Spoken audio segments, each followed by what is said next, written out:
ছুটির সকালটা যেন অন্যরকম। আকাশ ঝকঝকে, পাখির ডাকও যেন খুশি।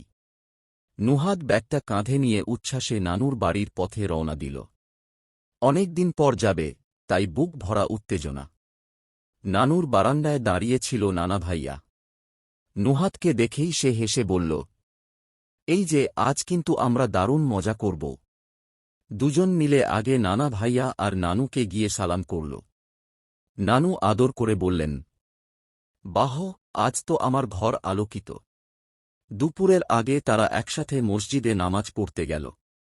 হাঁটতে হাঁটতে নানা ভাইয়া গল্প করছিল শৈশবের কাণ্ড, মাছ ধরার মজার ঘটনা আর গ্রামের পুরনো স্মৃতিগুলো। নুহাদ হাসতে হাসতে ব্যাগ ধরে রাখতে পারছিল না। নামাজ শেষে দুজন বের হল পাশের মাঠে।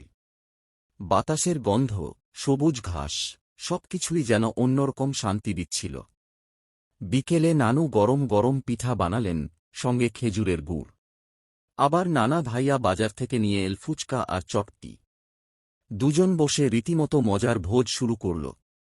দিনের শেষে বাড়ির সামনের উঠোনে বসে দুজনই ভাবছিল, এমন ছুটির দিন যেন বারবার আসে।